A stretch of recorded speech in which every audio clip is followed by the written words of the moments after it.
आज तो लगता है कि छतरपुर के वासियों के ऊपर भगवान की बड़ी अपार कृपा हुई है।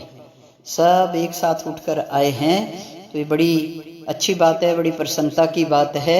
और आज की जो बैठक है वो आपको बताई है कि सनातन धर्म की रक्षा के लिए है, सनातन संस्कृति की रक्षा के लिए है। धर्मो रक्षिति रक्षिता, जो धर्म की रक्षा करता है धर्म उसी की रक्षा करता है। मैं देखती हूँ यहाँ पे आप सब लोग मंदिर में आते हैं, सुबह से रात तक लोग आ रहे हैं जा रहे हैं।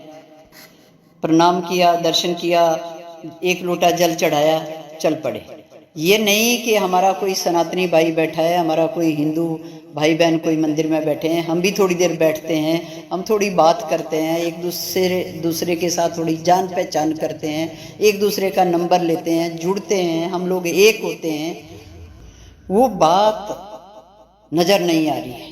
आप सब जानते हैं कि अभी जो 15 मिनट का समय मांगा जा रहा है कि हमें 15 मिनट का समय दे दो, फिर देखो हम क्या करते हैं। कहाँ से आ गई मुट्ठी भर लोगों को ये हिम्मत? हम तो 100 करोड़ हिंदू है, हम तो 100 करोड़ सनातनी है, वो तो मुट्ठी भर लोग हैं, उनमें देखो कितनी हिम्मत है। और उन्हीं की सुनी जा रही है, उन्हीं के लिए सारा सुख सुविधाएं दी जा रही है। हमारी कोई सुनाई नहीं हो रही है, हमारी बात कोई सुन ही नहीं रहा है, कोई सरकार नहीं सुन रही है। कोई नियम कानून जो बने हुए हैं वो हम लोगों को हर चीज में प्रतिबंध है, उनको कोई प्रतिबंध ही नहीं है, उनको पूरी आज़ादगी है। कहने को तो हिंदुस्तान आज़ाद है, हिंदुस्तानी जो सनातनी है, जो हिंदू है वो आज़ाद है, लेकिन यहाँ तो कोई और ही आज़ाद है। हम लोग तो बंदिश में है, हमारी कोई सुनाई नहीं हो रही है। हमारे जितने मठ मंदिर हैं वो सब सरकार के कंट्रोल में है, और उन्हीं मंदिरों के साथ में अगर मस्जिद है, बिल्कुल मंदिर के साथ में जो मस्जिद है वो सरकार के कंट्रोल में नहीं है। मंदिरों की जो धन संपत्ति है वो सरकार के पास जा रही है, मंदिर मठों की जो जितनी संपत्ति है वो सरकार की कंट्रोल में है, और उस साथ में जो मस्जिद है उसका 1 रुपया भी सरकार के पास नहीं जा रहा है। हमारे मंदिरों को तोड़ा जा रहा है, हमारे मंदिरों को खत्म किया जा रहा है, हमारे मठों को तोड़ा जा रहा है, हमारे धर्म ग्रंथों को जलाया जा रहा है, हमारे महापुरुषों के ऊपर उंगली उठाई जा रही है, हमारे महापुरुषों का विरोध किया जा रहा है। हमारी गौ माता के साथ कितना अत्याचार हो रहा है, हमारी बहन बेटियों के साथ अत्याचार हो रहा है। कोई उठ रहा है? हिंदू क्यों सोए हुए हैं? वो क्यों कह रहे हैं 15 मिनट का टाइम दे दो? उनको पता है कि सोए हुए के ऊपर वार करने में कितनी देर लगेगी। बस अब बहुत हो गया, अब जाग जाओ, अब एक हो जाओ। हमें कोई अस्त्र शस्त्र की जरूरत नहीं है, हम लोगों की तो एकता ही बहुत बड़ा शस्त्र है, हमें किसी शस्त्र की जरूरत नहीं है। बात है कि हम सब एक हो जाएं। अपने आसपास के मंदिरों में जाओ, वहाँ इकट्ठे हो जाओ, वहाँ एक दूसरे के साथ परिचय करो, जान पहचान निकालो। कहीं के भी है तो सनातनी ना, है तो एक परिवार ना, सब मिलो जुलो एक दूसरे के साथ। मैं ये नहीं कह रही हूँ कि किसी को अपने घर में बुलाओ, मंदिरों में जाकर अपने आसपास के मंदिरों में जाके इकट्ठे हो जाओ। कहीं कथा कीर्तन हो रहा है वहाँ इकट्ठे हो जाओ, कहीं भजन हो रहा है वहाँ चला जाओ, कहीं ऐसी गोष्ठी हो रही है वहाँ चला जाओ, जहाँ सनातन की रैली निकल रही है वहाँ चला जाओ, जहाँ आंदोलन हो रहा है वहाँ चला जाओ। सब इकट्ठे हो जाओ, सब एक हो जाओ, अपने एकता का परिचय दो। जब हम एक हो जाएंगे तो सरकारें भी सुनेगी, और जो शत्रु है वो अपने बिलों में जाकर घुस जाएंगे। अभी इतना अत्याचार हो रहा है, जो हमारे गौ भक्त गाय को बचाने के लिए जा रहे हैं उनको कई तरह से परेशान किया जा रहा है, उनके ऊपर गोलियां चलाई जा रही है, उनके ऊपर केस किए जा रहे हैं, उनको परेशान कर रहे हैं, उनको ब्लेम कर रहे हैं। जो अत्याचार कर रहा है उसको कोई पूछ ही नहीं रहा। अपने ही कई लोग ऐसे हैं जो विरोध कर रहे हैं, जो एक दूसरे की टांग खींचने का काम कर रहे हैं। अभी जब हम भारत यात्रा में गए तो आप सब जानते हैं कि दैत्यों के गुरु शुक्राचार्य, देवताओं के गुरु बृहस्पति और मनुष्यों के गुरु शंकराचार्य, हमारे जो पूज्य पाद ज्योतिष पीठाधीश्वर जगत गुरु शंकराचार्य स्वामी श्री अभिमुक्तेश्वरानंद जी महाराज, वो उन्होंने उनके नेतृत्व में पूरे भारत की राजधानियों में गौध्वज स्थापित हुआ। जो इस आंदोलन के प्रणेता पूज्य गोपाल मणि महाराज जी वो साथ में थे, हमें भी मौका मिला और कई भक्त साथ में थे। तब भी हमने देखा कि अपने ही लोग विरोध करने वाले अपने ही गुरु का विरोध कर रहे हैं। अरे जो विरोध कर रहा है वो हिंदू है ही नहीं, उसका बहिष्कार करो। उसी यात्रा के दौरान महाराष्ट्र सरकार ने गौ माता को राज्य माता का दर्जा दिया। आज उनकी वो गणना भी हो रही है, निश्चित रूप से वो जीतेंगे। हमारे तो कितने वहाँ से गौ भक्तों का लिस्टें आई बन के हम लोगों ने, अभी तो थोड़े से लोग जिनसे मेरी बातचीत हुई उन्होंने अपनी अपनी लिस्ट भेजी कि हमने महाराष्ट्र सरकार को वोट दिया।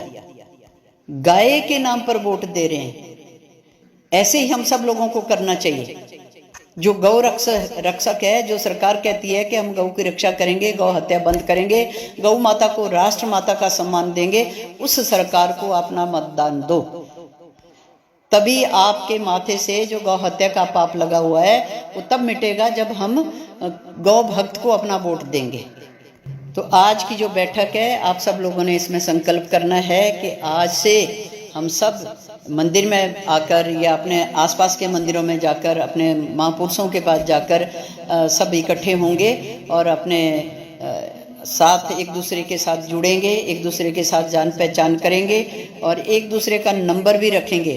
किसी के साथ कोई दिक्कत है, कोई समस्या है तो एक दूसरे को हम फ़ोन कर सके, बता सके, कोई जाकर एक दूसरे की मदद कर सके। मुस्लिमों में देख रहे हैं आप लोग कि कहीं भी इनके आसपास जो भी मस्जिद होती है, एक समय निश्चित होता है, उस समय सब इकट्ठे हो जाते हैं। ऐसे ही हम लोगों को मंगलवार को, रविवार को, शनिवार को जब समय है तब एक साथ जुड़ना चाहिए, इकट्ठे होना चाहिए।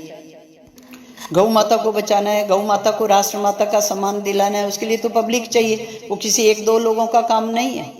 आप देख नहीं रहे हैं, जब हमारे जगतगुरु शंकराचार्य जी उतरे तो कितने लोगों ने विरोध किया। बहिष्कार करो ऐसे लोगों का जो हमारे गुरु का अपमान करते हैं या विरोध करते हैं।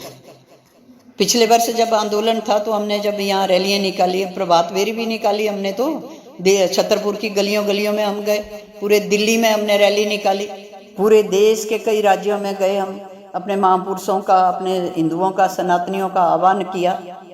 और कुछ लोग ऐसे बीच में से ऐसे निकल आए कि जो आंदोलन के लिए लोग जा रहे थे, बाद में संगत ने आकर हमारे को बताया कि पूरे परिवार के परिवार जा रहे थे तो वहाँ किसी ने बोल दिया, भ्रमित करने के लिए अपने ही लोग आगे आ जाते हैं, वो भ्रमित कर दिया कि तुम कहाँ जा रहे हैं, पूरे परिवार मरने जा रहे हैं, वहाँ गोलियों से भून दिए जाओगे, वहाँ मार दिए जाओगे, वहाँ अरेस्ट कर दिए जाएंगे।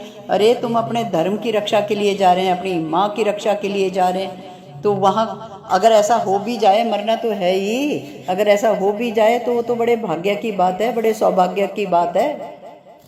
बड़ा कष्ट होता है जब ऐसे लोगों की बातें नज़र में आती है, जब ऐसे लोग सामने आते हैं तो बड़ा मन को कष्ट होता है कि ये लोग कब सुधरेंगे।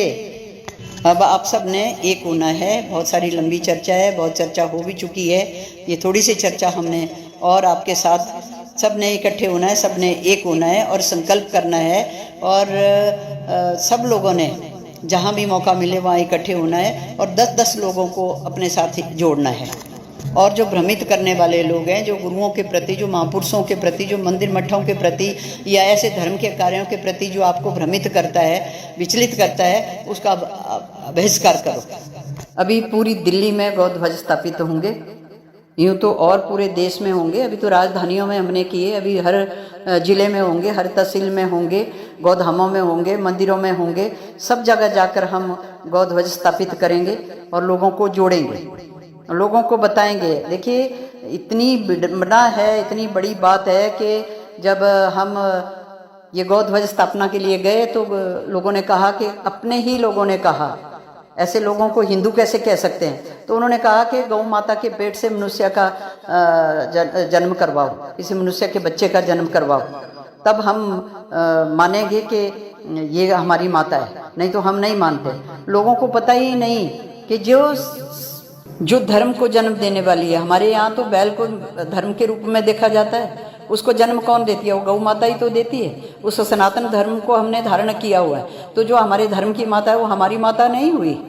ये जो धरती है जिसमें हम रह रहे हैं, इसका जो चेतन स्वरूप है वो गाय है, तो ये इस धरती को हम माता कहते हैं, तो इसका जो आत्मा है, जो प्राण है, वो हमारी माता नहीं हुई।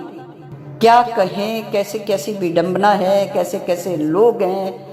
सुनो, अपने महापुरुषों के सानिध्य में जाओ, उनको सुनो, समझो बात को। सनातन कितनी बड़ी चीज है, ये तो अनादिकाल से है।